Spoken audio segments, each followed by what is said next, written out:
الجند بقبعاتهم بسيقان مفتوحة يخطون بعضلات مرخية فوق حديثي الولادة المقمطين في الشالات القرمزية والبنفسجية.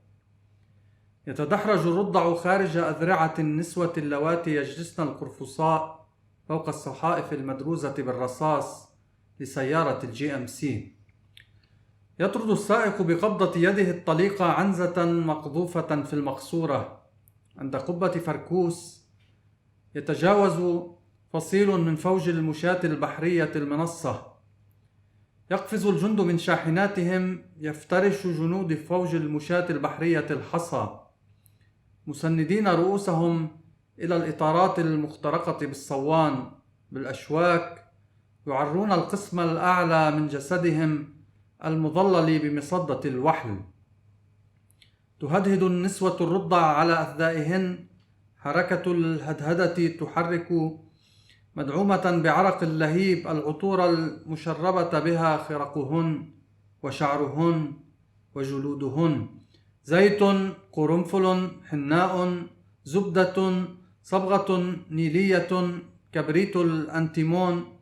في سفح فركوس تحت النتوء الصخري المثقل بأشجار الأرز المحروقة شعير، قمح، قفار، قبور، مشرب، مدرسة، معيار الماء، أشجار تين، بيوت الطين، جدران منخفضة مغطاة بسيل من مخاخ وبيارات محمرة ونخل ممددة بالنار تنفجر. ورد، طلع، سنابل، أوراق حشائش، ورق، أقمشة ملطخة بالحليب بالغائط بالدم، لحاء، ريش مرفوعة تتماوج من لهب لآخر عبر الريح التي تقتلع النار من الأرض. ينتصب الجنود النائمون يشمون أغطية شادر الشاحنة، يضغطون بوجناتهم الموسومة بالعبرات الجافة على الجنبات المضطرمة، ويحكون أعضاءهم الذكورية بالدواليب المغبرة. ساحقين وجناتهم يتفون على الخشب المطلي. الذين في الشاحنات وقد هبطوا سهلا جافا يقطعون شجر الدفلة. حليب السيقان يختلط على شفرات سكاكينهم بدم المراهقين ممن بقروا بطونهم عند الحائط الرئيسي لمقلع الرخام. الجنود يقلمون، يقتلعون النباتات، يسلخونها عن جذورها بأحذيتهم المدببة. بعضهم الآخر يسدد مستعرضا. فضلات جمال، رمانات يدوية، جثث نسور. جنود فوج المشاة البحرية يتسلقون سلالم الشاحنات ويرتمون فوق النسوة بكامل أسلحتهم. عضوهم الذكري يضغط على الأسمال البنفسجية التي تشدها النسوة في أعماق أفخاذهن. الجندي ساحقا بصدره الرضيع الملتصق بالثدي ينحي الخصلات التي نشرتها المرأة فوق عينيها. يداعب جبين المرأة بأصابعه التي تحمل أثر غبار الرخام. النشوة تفجر من فمه رشقا من اللعاب الذي يبلل الجمجمة البراقة للرضيع. العضو الذكري المسحوب يرتاح متقلصا فوق الشالات التي يأخذ صبغتها. الريح ترج الشاحنات، الرمل يجلد محاور عجلاتها وصحائف المعدن. Les soldats, casqués, jambes ouvertes, foule, muscles retenus, les nouveau-nés émaillotés dans les châles écarlates, violets. Les bébés roulent hors des bras des femmes accroupies sur les tôles mitraillées des GMC. Le chauffeur repousse avec son poing libre une chèvre projetée dans la cabine. Au col du Ferkous, une section du RIMA traverse la piste. Les soldats sautent hors des camions. Ceux du RIMA se couchent sur la caillasse, la tête appuyée contre les pneus criblés de silex, d'épines, dénudent là-haut de leur corps ombragé par le garde-boue. Les femmes bercent les bébés contre leurs seins. Le mouvement de bercer remue renforcé par la sueur de l'incendie, les parfums dont leurs haillons, leurs poils, leur chair sont imprégnés. Huile, girofle, henné, beurre, indigo, soufre d'antimoine. Au bas du Ferkous, sous l'éperon chargé de cèdre calciné, orge, blé, rucher, tombes, buvettes, écoles, gadous, figuiers, mechta, murets tapissés d'écoulements de cervelle. Vergers, rubersants, palmiers, dilatés par le feu, éclatent.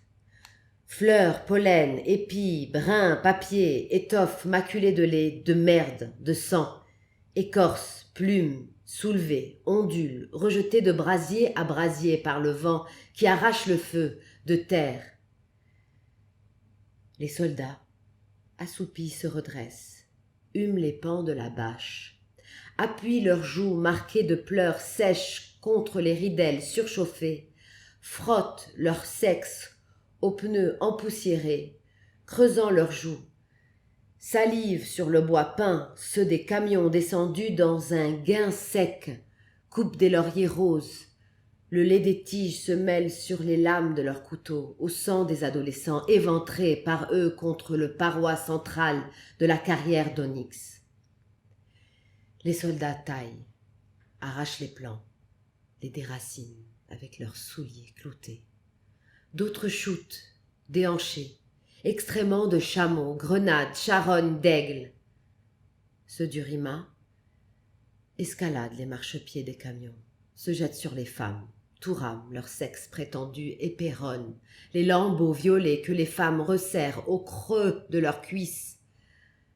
Le soldat, sa poitrine écrasant le bébé accolé au sein, écarte les cheveux que la femme a répandus sur ses yeux, caresse le front de la femme avec ses doigts poudre de poussière d'onyx.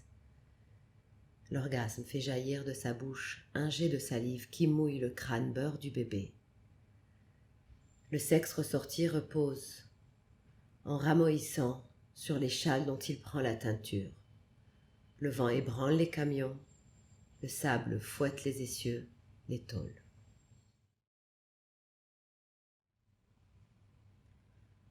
Soldiers, helmets cocked down, legs spread, trampling, muscles drawn back over newborn babes swaddled in scarlet, violet shawls, babies falling from arms of women huddled on floors of GMC trucks, drivers freehand pushing back goat thrown forward into cab, Ferkous Pass, Rima platoon crossing over track, soldiers jumping out of trucks, Rima squad lying down on gravel, heads pressed against flint-pitted, thorn-studded tires, stripping off shirts in shadow of mudguards.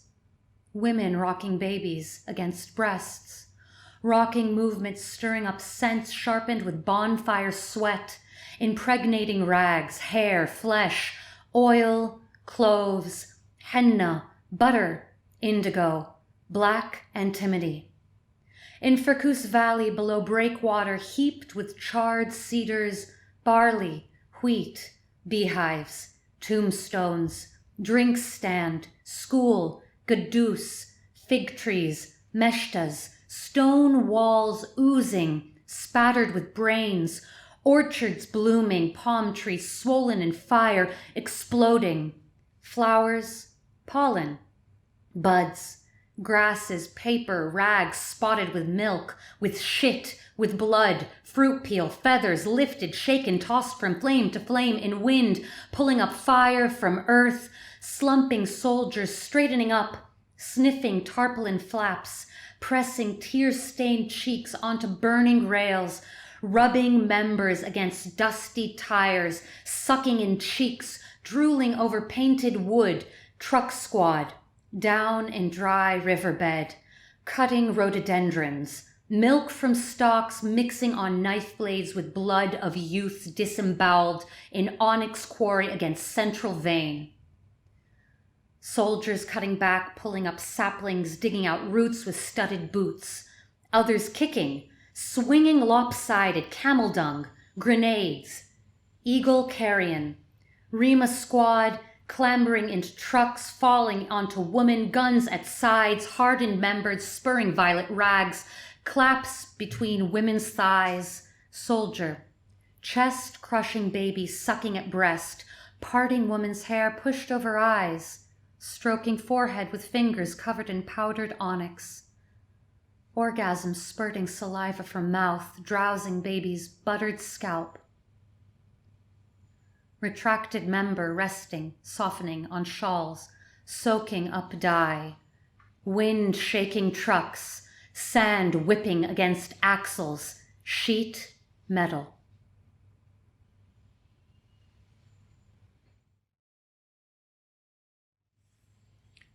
ذكران يربطان البهائم خلف الخيمة، الأطفال بأدبارهم المحشوة بالبراز المعقود جالسين على العشب المقروض بالملح يلهثون، الجبين مكسو بالغبار، الرأس المنحنية تتهادى فوق الكتف، العين مزرقة تحدق في جبل الخيام. جندي مشعث الشعر أسمر بخدين مكتنزين باللحم الأسود المتصل بشحمتي الأذن الدقيقتين يجلس القرفصاء بعضو ذكري قذر يقفز في السروال قرب فتاة يداعب عنقها، يده تنزل تحت الخرق التي تغطي حنجرتها، يجس ثدييها والإبطين، تغلق الفتاة عينيها، رأسها تلمس الإبهام المغمس بعصير عنب الجندي.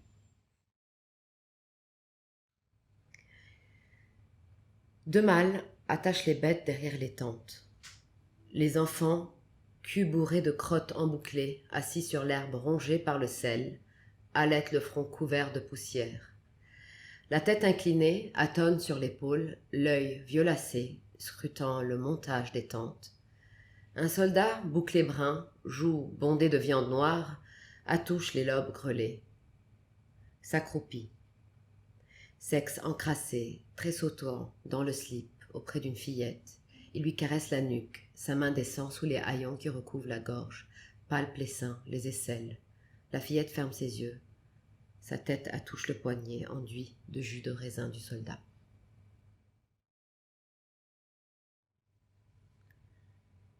English box of love powder, swapped in South for handful of sugar, slipping from soldier's pocket, whore grabbing, opening box, sniffing powder, black whore, loins battered, blowing white powder between soldier's honey teeth, soldiers spitting back powder onto whore's lips, soldiers pressing fists between women's breasts, pulling back, licking sweat, soaked up under thin cloth.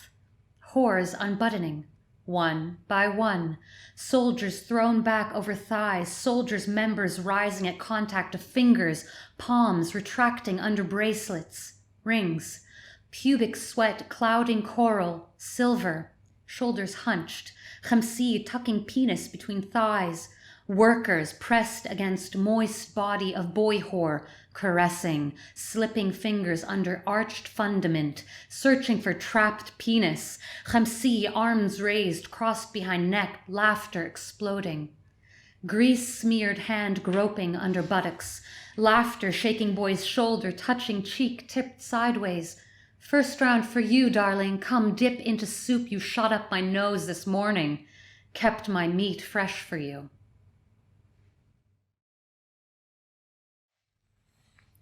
أشرب دم الثائر المعذب من فمه ملامسا مقبضه أحتفظ بالدم في فمي أركض بين الكشمش المغمس بالنار بالسم المنجل مربوط بالسوار الذي يشحذ خنجري حتى الحقل حيث تقفز الأسماك خارج حظيرة السخرة في أعلى الجبل أبصق الدم على حوض نافورة من رخام البعض الآخر بخنفسة الروث تعلو قذالهم الجبين على الجبين يبصقون دماء أخرى ذهبية زرقاء سوداء ترمي الريح بالدم على خاصرتي المكشوفتين سحابة غائطية تظلم قمة الجبل تحت أفريز الصخرة ينفخ الجنود على نار من الأغصان منتصبة فوق الفم المفتوح لامرأة ميتة نار معدلة جاثمين بخصلاتهم العلوية المجدولة تكتسح الأثداء أفرك صدري بفروة عضوه قبرة تفعل ذلك على صراخه كل مرة أجثم بصدري على جسده تنفجر الدموع في مقلتي دم ساخن يسيل خارج أذني مطر البراز يلطخ الصخور الدماء في الحوض تحترق تغلي ثائر شاب أقدامه ملطخة ببودرة الرخام شفاهه بالطحين يخرج من الأرض ينحني على الحوض يغمس رأسه وقبضتيه رافعا رأسه المكسوة بالدم يزأر بنداء مبحوح نحو الجبال تتحرك الأجمات تندفع ليوث جاثية عند أقدام الثائر تلحس مقبضيه الثائر الشاب آخذا الدماء الممزوجة بالبراز في يديه يقتطع منها ويرش بها فروة الأسود. Je bois le sang du rebelle torturé dans sa bouche. Contre son jarret, je garde le sang dans ma bouche. Je cours entre les cassis baignés de feu, de venin. La faucille enchaînée au bracelet qui broie mon poignet, jusqu'au pré où sautent les poissons, hors de l'enceinte servile. Au sommet du mont, je crache le sang dans une vasque d'onyx. D'autres bousiers incrustés sur l'occiput, front contre front, crachent d'autres sangs, dorés, bleus, noirs. Le vent jette le sang sur mes reins découverts.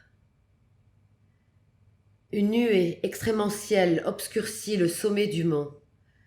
Sous le surplomb du roc, les soldats soufflent sur un feu de branches dressées sur la bouche ouverte d'une femme morte, modulée, accroupie, leurs hautes mèches torsadées, balayant les seins. Je frotte ma poitrine à la toison de son sexe. Une alouette y est prise. À son cri. Chaque fois que ma poitrine pèse sur le corps, jaillissent des larmes sur mes yeux. Un sang chaud ruisselle hors de mes oreilles. La pluie d'excréments éclabousse le rocher, les sangs, dans la vasque brûle, bouillonnent. Un jeune rebelle, ses pieds nus, enduit de poudre d'onyx, ses lèvres de farine sortent de terre, se penche sur la vasque, plonge sa tête, ses poings. Relevant sa tête enveloppée de sang, il hurle un appel rauque vers les monts. Les buissons bougent. Des lions se relancent, couchés aux pieds du rebelle. Il lui lèche ses jarrets. Le jeune rebelle, prenant les sangs mêlés d'excréments dans ses mains, ouvertes en coupe, asperge leur crinière.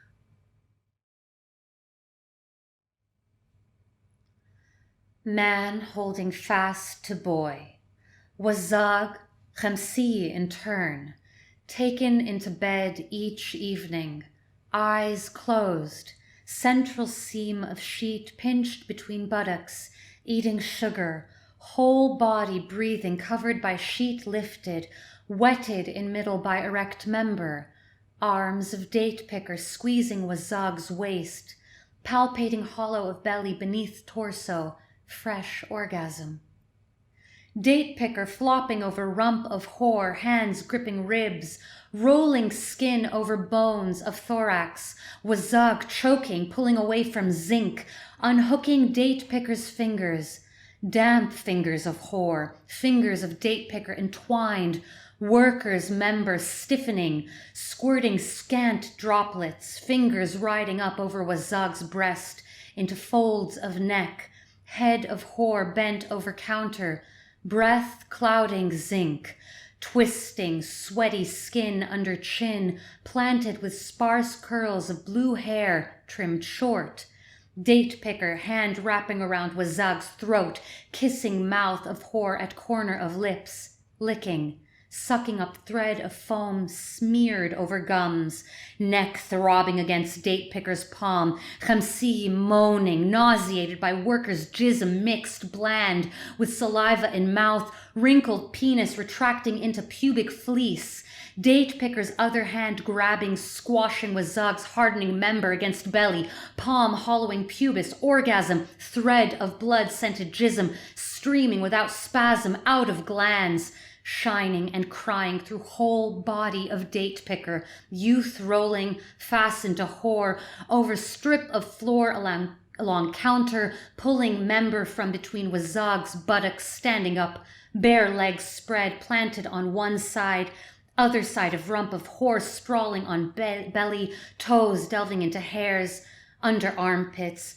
slow, stroking with dusty heel, shoulder, neck, greasy curls over sticky nape, palpating balls against jism spattered thigh, toes closing eyelids of whore against wood. Sleep, sunshine. You've dried me out.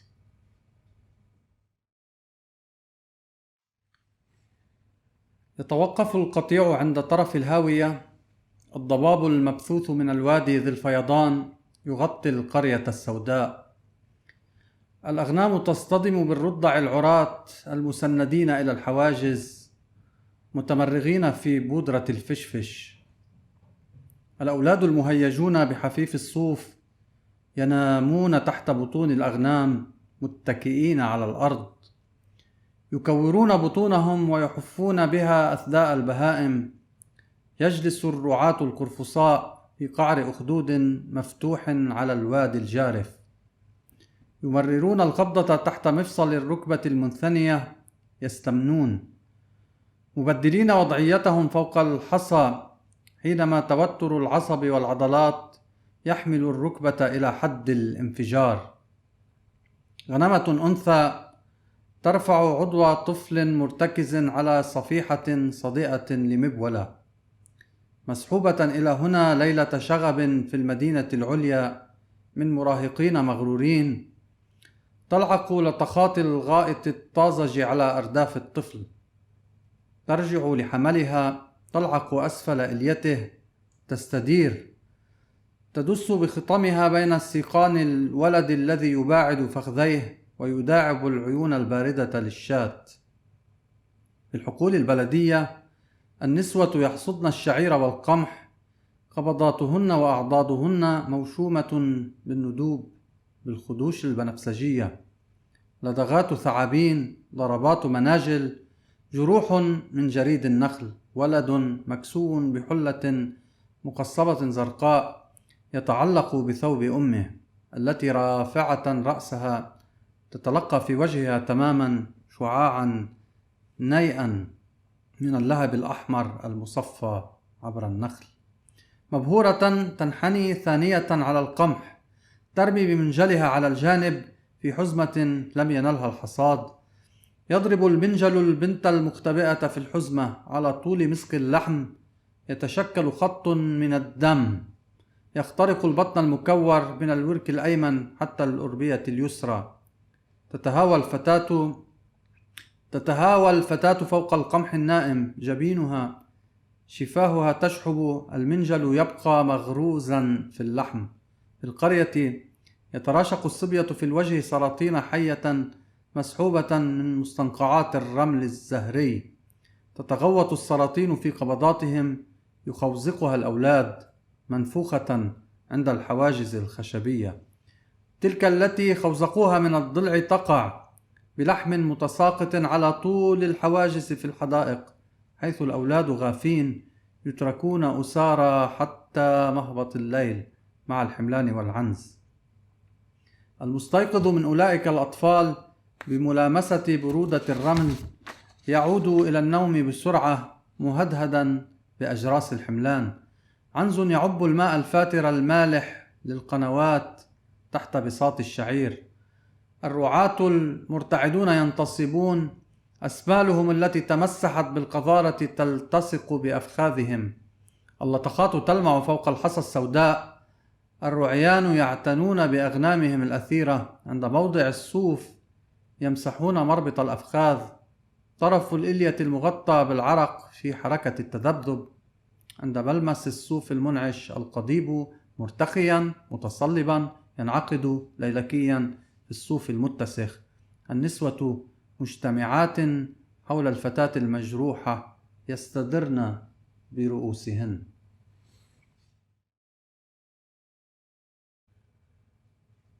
Le troupeau s'immobilise au bord de la falaise. La brume exhalée par l'oued en crue enveloppe le village nègre. Les moutons heurtent les bébés nus adossés aux clés, vautrés dans le fèche-fèche. Les enfants excités par le frôlement de la laine se couchent sous le ventre des moutons. Accoudés au sol, ils bombent leur ventre, le frottent aux tétines des bêtes. Les bergers s'accroupissent au fond d'un ravin ouvert sur l'oued tumultueux, passent le poing sous l'articulation du genou plié, se branlent, changeant de posture sur les cailloux lorsque la crispation des nerfs, des muscles porte le genou au bord de l'éclatement. Un mouton femelle soulève le sexe d'un enfant appuyé à la tôle rouillée d'une pissotière, traîné là au soir d'une émeute dans la haute ville par les adolescents au crâne tuméfié. Lèche les éclaboussures d'excréments frais sur les fesses de l'enfant. Revient à son agneau, lui lèche le dessous de sa queue, retourne, enfouit son museau entre les jambes de l'enfant qui écarte les cuisses, caresse les yeux froids de la brebis. Dans les jardins communaux, les femmes fâchent l'orge, le blé. Leurs poignets, leurs bras sont marqués de cicatrices, d'entailles violettes, morsures de couleuvres, coups de faucilles, coupures ou djérides. Un enfant vêtu d'une robe pailletée bleue s'accroche à la robe de sa mère, laquelle, relevant la tête, reçoit en plein front un rayon cru du feu rouge filtré aux palmes. Éblouie, elle se repenche sur le blé, jette sa faux sur son côté. Dans une touffe épargnée, la faucille frappe l'enfant caché dans la touffe. Le long de la déchirure du tissu, une ligne de sang se forme qui traverse le ventre bombé depuis la hanche droite jusqu'à l'aine gauche. La fillette s'effondre dans le blé couché, son front, ses lèvres pâlissent. La faucille reste fichée dans la chair. Dans le village, des enfants se lancent au visage des crapauds vivants, tirés des marécages des sables roses. Les crapauds chient dans leurs poings. Les enfants les empalent, gonflés, aux clés. Ceux qu'ils ont empalés au travers d'une côte tombent, la chair cédant. Le long des clés dans les jardins où les enfants assoupis sont déposés, enfermés jusqu'à la tombée de la nuit avec les agneaux, les chevreaux, ceux de ces enfants qui se réveillent au contact de la fraîcheur du sable, se rendorment rapides, bercés par les sonnailles salées, canalisations, sous le couvert de l'orge, les giclées étincellent sur les galets noirs. Les berges chevauchent leurs moutons favoris à la toison. Ils essuient la tache de leurs cuisses. le bord de leur cul recouvert de sueur dans le mouvement de la branlée, au contact de la laine embaumée, leur sexe ramolli, redurci, semelle, violacée. Dans la toison salie, les femmes rassemblées autour de la fillette blessée tournent leur tête.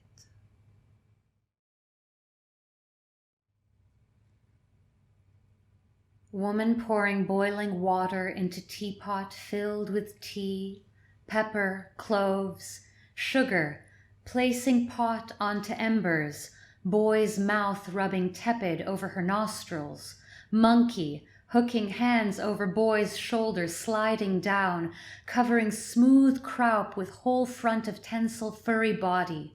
Woman dropping penis, enlacing monkey croup, boy inclining chest, settling chest back into knees of woman, opening mouth over kneecaps, nibbling, monkey licking breasts, suckling, woman neck quivering, spreading thighs with hand, spreading breasts, pissing underneath body into sand, feet slapping in sand gorged with urine, boy's throat purring, monkey's member oozing hot over flank, shadow of woman, heavy hair bowing head, flanked by monkey, by boy, covering all, zephyr dissolved in wind, in fire, alky veiling mouth, nostrils with rag knotted over ear, fire, prismatic incandescence over rising horizon, touching, inflaming stratosphere, in smell of urine wafting, in heat of embers, boy falling asleep,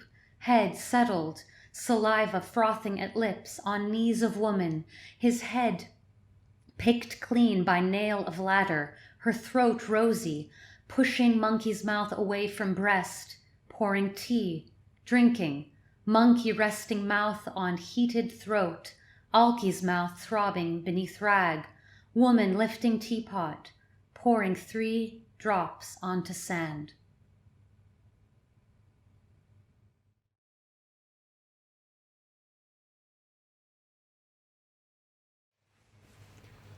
تشبه لغة بيير جيوتا لغة قصيدة النثر العربية الحديثة التي اختلف النقاد العرب في من أطلقها، فنسب العراقيون بواكيرها لبدر شاكر السياب، والسوريون لمحمد المغوط في نصه الأول حزن في ضوء القمر، والمصريون لصلاح عبد الصبور، واللبنانيون لحركة مجلة شعر في بيروت في الخمسينيات استلهاما من كتاب سوزان برنار الشهير.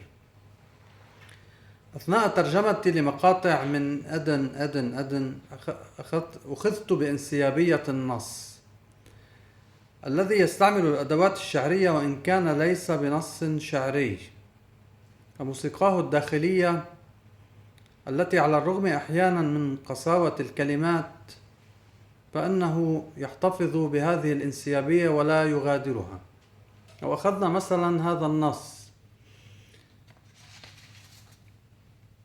تضرب قبضته حول فرج المرأة، أصابعه تسحب الأشفار، تحفر تحت ما تطويه العضلات الغليظة، الجندي البهلي يجر على وركه خنجره، يرسم بحد الشفرة المنحنية فوق حائط الرخام نصف دائرة حول فرج المرأة، يغرس الشفرة في اللحم الأخرس، يمزق، يسلخ، يقلم كل العضلات والأعصاب التي تهيمن على فرج المرأة، يفري المحيط الطري المغمد في عضوه المنتصب. نحن هنا أمام لغة شعر ولسنا أمام لغة جريمة. يتغير الإيقاع في نص جيوتا صعودا ونزولا، ولكن تبرق الصور الخاطفة في قلب النص، وهي أيضا من خصائص القصيدة النثرية. كما أن صيغة الفعل المضارع داخل النص كما في جنة الفردوس تعطي هذا النص نضارة لا تنضب، إذ ليس في الفردوس إحالة إلى الماضي أو رغبة ملحة في المستقبل، إنه الحاضر الممتلئ بالحس، بالجمالية، بالشعر فحسب. يحمل النص أيضا خاصية ضغط كومباكت، هو نص مضغوط، وما يجعله أيضا مشتركا مع ما تنظر له برنار في خصائص القصيدة النثرية. لو أخذنا المقطع الأول من كتاب جيوتا، في مقطع كهذا في سفح فركوس تحت النطوء الصخري المثقل بأشجار الأرز المحروقة شعير، قمح، قفار، كبور، مشرب، مدرسة، معيار الماء، أشجار تين، بيوت الطين، جدران منخفضة مغطاة بسيل من مخاخ وبيارات محمرة، ونخل ممددة بالنار تنفجر، ورد، طلع، سنابل، أوراق حشائش، ورق، مشة ملطخة بالحليب بالغائط بالدم، لحاء، ريش مرفوعة تتموج من لهب لآخر عبر الريح التي تقتلع النار من الأرض. نحن هنا في جملة مضغوطة، أكثر من 30 كلمة في مقطع واحد. يملك جيوتا قاموسا هائلا إذا من الكلمات، وأحيانا يرد المعنى ذاته على تنويعات 3 أو 4. هو يزخرف بالكلمات النص كما يريد دون أن يخرج هذا النص متكلفا متصنعا، إذ لا يمكننا إلا أن نقف مجدوهين أمام جمالية توظيف الكلمات في الصورة الأدبية. سنسعى جاهدين إلى ترجمة كتاب جيوتا إلى العربية، وأن نشرح للقارئ العربي موقعية هذا الكتاب في السجال الثقافي الفرنسي، وظروف منع الكتاب، وإعادة السماح بطباعته، وإعادته إلى موقعيته حول الجدل العالمي حول الاستعمار والسياسة ودور الثقافة في السياسة، آملين أن نسعى لمد الجسور بين الثقافات وبين الشعوب في زمن تسعى فيه الكراهية والتعصب إلى نسف الإنسان ذاته، ويسعى الجهل والتخلف إلى إعادة استعمار عقله بالكراهية بدل الحب.